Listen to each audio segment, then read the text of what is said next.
going to have to get you up on the side of the bed, so that is locked and low. Privacy. Call light. Okay, let's get you up on the side of the bed. The candidate ensures client has shoes on before walking to scale. You want to go ahead and stand? Before the client steps on the scale, the candidate ensures the scale is set to 0.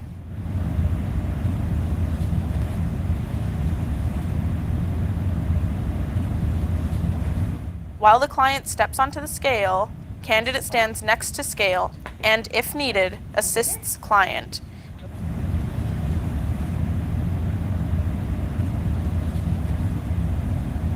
Go ahead and step up. Then obtains the client's weight.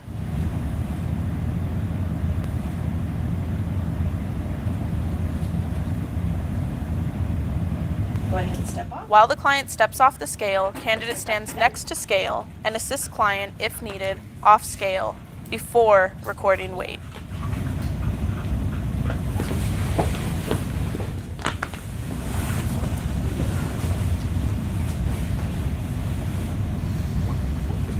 It is locked and low.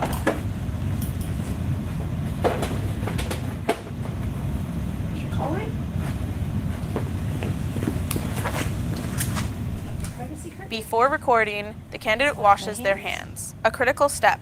The candidate records the weight based on the indicator on the scale. The weight is within plus or minus 2 pounds of evaluator's reading.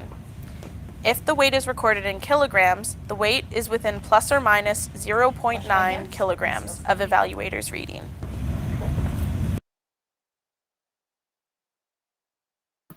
All right, so looking at, You want to go ahead and stand? see if I can find this. Set to 0. Haha. Looking at this scale, so this is a type of scale where the resident would stand on there and then you would see where that red dial is pointing. Easy to read. It tells you exactly what their weight is. 0.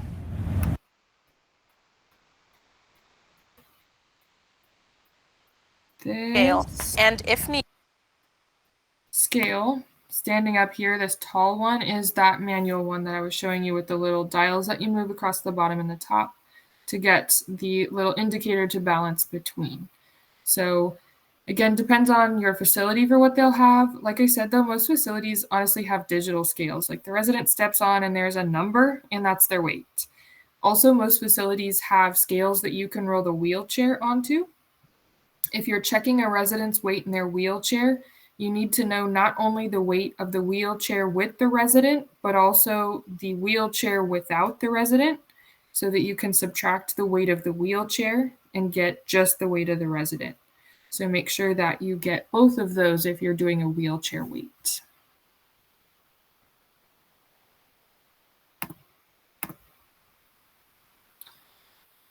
Other things that we do on admission, in addition to checking weight, would be checking height. When we check height, it depends on if the resident can stand up or not. If the resident can't stand up, we're not going to try to get them to stand up just to try and get their height. Usually your facility will have a policy noting that if the resident cannot safely stand up to get their height checked, we can actually just measure them lying down in bed. Is it as accurate? No, not really. But it gives us a close idea, a baseline measurement that we can go by for the future. And you're probably thinking, why do we care about their height? They're not growing anymore. And that's true. But the height and weight, there are a lot of different medication calculations that are based off of those two numbers. So a lot of the medications the nurse is giving may be based off of their height and weight. So we need some sort of close baseline.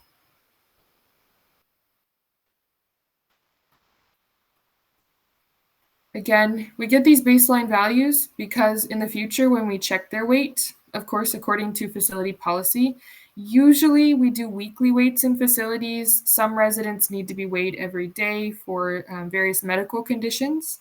And then we would compare that weight to the baseline.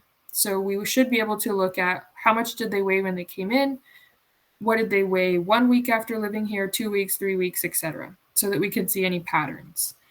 Any change to their weight needs to be reported to the nurse. Yeah, Irene? If they're like losing weight, do they change their diet for them? Yeah, a lot of times if they're losing weight in the facility, first off, we try to figure out why. Like, are they not getting food that they like? Do they just flat out not like the food? Is it some sort of anxiety around moving into the facility that they have kind of stopped eating? Is there something that we can change that will increase their nutritional intake?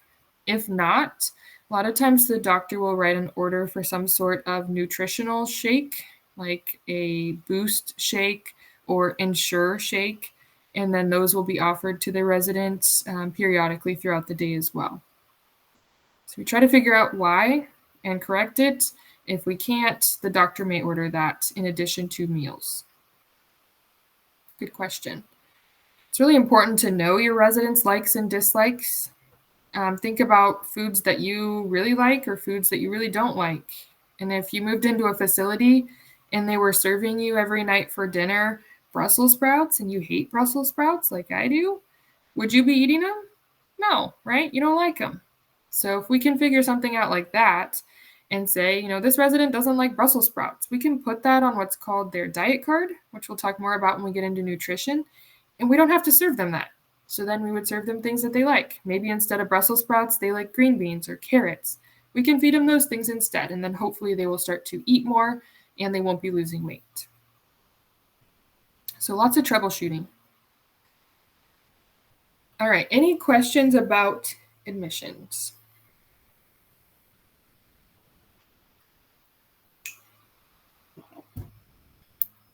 Moving on then to transfers.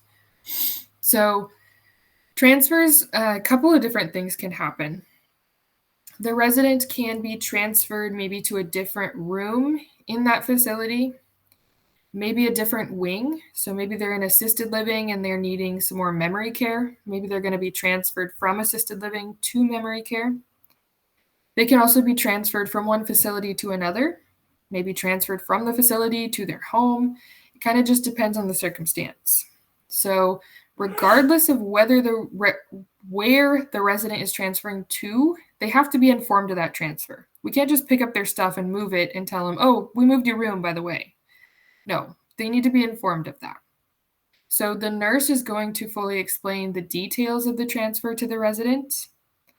Once that explanation has occurred and the resident consents to that transfer, we can help the resident to pack up their items, help to get their stuff moved to their new room if they are going within the facility, or help to get their things taken to the front door so that they can move to a different facility or transfer to a different facility.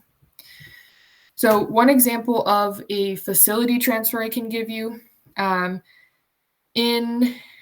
example, assisted living. You might have an assisted living facility owned by ABC Corporation. Maybe that assisted living facility is a standalone facility, but that ABC Corporation also has a memory care. Maybe the memory care is down the road 3 miles. So if that resident's in assisted living and they end up needing memory care, that facility will then transfer them 3 miles down the road to the memory care facility. So that is a pretty common occurrence. That is one thing that typically comforts families when they're moving their loved one into a facility, is if that facility or that company, the owner of that facility, has the ability to accommodate all of their needs until death. So assisted living, long-term care, memory care, they incorporate hospice care. That is peace of mind for that family, that their loved one is not going to have to try to find somewhere else to live if their condition deteriorates. So you'll see that sometimes. If a resident's transferring rooms in your facility, usually it is due to maybe an incompatibility with roommates, or it could be location in the facility. Maybe the resident sleeps during the day and their room is located by the front door where everyone is coming in and leaving and they can't sleep. So usually those are the reasons. When I worked in Jerry Psych, the most common reason that we transferred resident rooms was because we would move 2 residents into a shared room. One of them snored and one of them didn't. So the one that didn't snore couldn't sleep all night, and the one that snored was like, I don't know the problem. So that was the most common cause of those transfers in that facility. So they don't happen very often, but you might see that. Any questions about transfers? Yeah, Irene? Do some ever get their own room? Yeah. Yeah, some facilities will have independent rooms and some facilities will have shared rooms as well. In the Jerry Psych facility, how it worked was we had some single rooms. They were more expensive than the shared rooms. Also, some residents like to move into a shared room so that they kind of had a friend, someone to talk to. So it depends on the resident. Depends on how much their family wants to spend for them. Like I said, those private rooms are usually more than the shared rooms. So lots of factors, but as long as the facility offers both, then the resident gets to pick.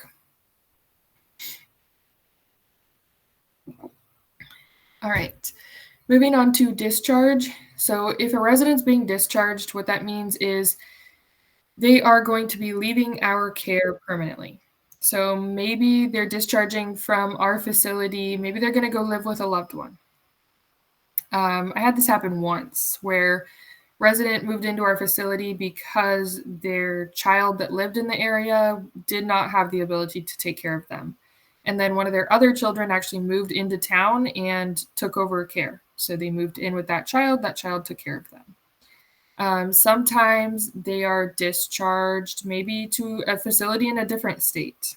I took care of a quadriplegic gentleman one time who was involved in a work accident, and his family decided they wanted to move to Arizona, and they didn't want to leave him behind. So they transported him to a new facility in Arizona. So that happens as well. Just kind of depends on the situation for where exactly they're going to be going and what exactly is occurring. Essentially, for hospice care, which we'll get into next week, when a resident dies, they are also discharged from the facility. So that is another way that they may be leaving. When a resident is discharging, the nurse is going to go over various different things that are going to be important for the resident and whomever is taking over their care. Things like future appointments, medications, ambulation instructions, use of ambulatory aids like walkers, canes, wheelchairs, any medical equipment that is necessary for them, transportation, exercises, diet, as well as any community resources that may be beneficial. So like we talked about before, maybe Meals on Wheels. When you discharge a resident, it's very similar to an admission. You typically are in charge of going through a discharge checklist, getting some vital signs, making sure that their belongings are packed up, and getting those to the area for pickup. You always want to make sure when a resident is discharging what time they leave the facility and also with who they leave the facility. So who is taking them to their new location. Reason that that's so important is because if we do not have the information on time of discharge or who we are releasing that resident to, and something happens, we could be held liable for that. Same reason why they tell you if you're going to go have some sort of surgical procedure that you need a driver to take you home, and they cannot release you to anyone but that driver. They also nowadays have to visualize you actually getting into any seat but the driver's seat of the vehicle.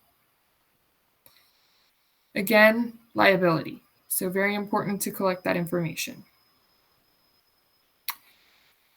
Again, residents have rights.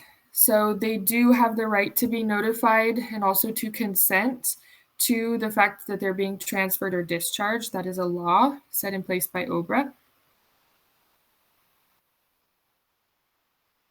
Moving on to physical exams. Again, like everything else we just talked about, it's going to depend on the setting you work in for what these are going to look like. If you're in a long-term care facility, which is what we're going to focus our efforts on here, physical exams usually happen in the facility. So you work in a long-term care facility, and typically the facility will have what's called a house doctor. The house doctor usually sees the majority of the residents in that facility, and they actually come out to the facility assess the residents, and then they can also write their medication orders, etc. So physical exams in long-term care, typically you are there to help the resident get into position, to help them get changed, to help ease their fear since they're familiar with you, to be comforting, and also to assist the doctor with the examination. Might be gathering equipment based on what sort of exam is going to be done. So that could be anything from a blood pressure cuff, alcohol wipes, various different equipment that is utilized for that exam. Things like an eye chart to check vision, a tuning fork to check the hearing, maybe some sort of specimen collection container. Depends on what type of examination is going to be done. So based on what type of exam is going to be done, you should know what supplies are needed, and you should know where to get them and how to set them up.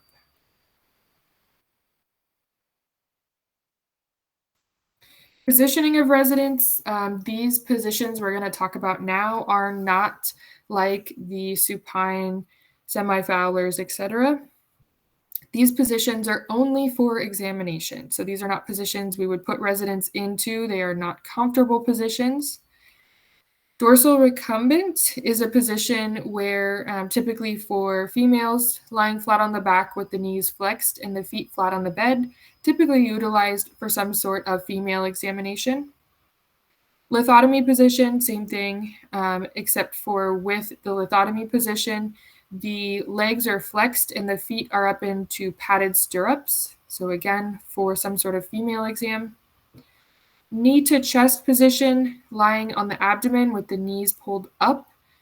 That allows for a rectal examination. So again, not positions that we would put residents into for extended periods of time, just for examination. Also really important that we explain to them why that position is necessary and about how long they should expect to stay in it. So there's what those positions look like.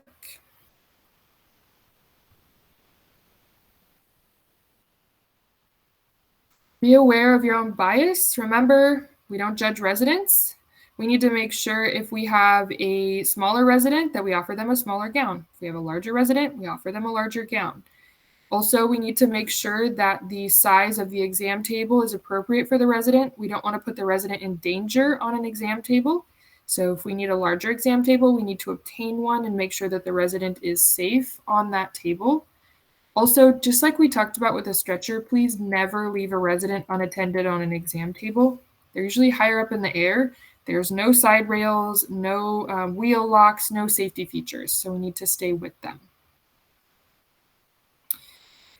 Guidelines for assisting with the physical exam: wash your hands, obviously wear gloves if you're going to be coming into contact with any bodily fluid.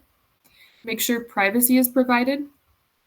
Make sure that you listen to the resident, reassure them, follow directions from the examiner if they need you to grab something or hand them something. Help the resident get into the proper position and get dressed into the appropriate gown. Protect the resident from falling. Again, never leave their side. You might need to put labels on specimens, close up specimen containers. Continue to follow standard precautions every time you are in a healthcare facility.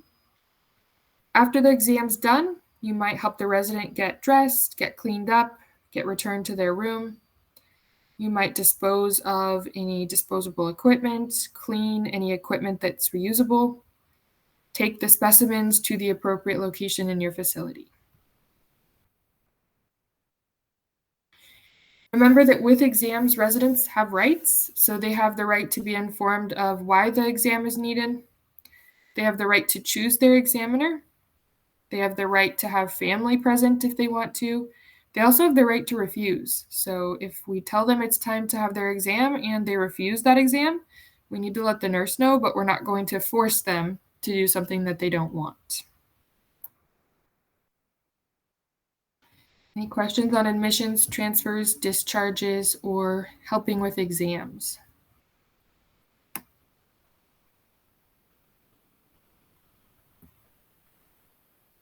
No. All right. Then we'll go ahead and take our first 15-minute break. So go ahead and mute your microphone, turn off your camera, and I'll see you back in 15 minutes.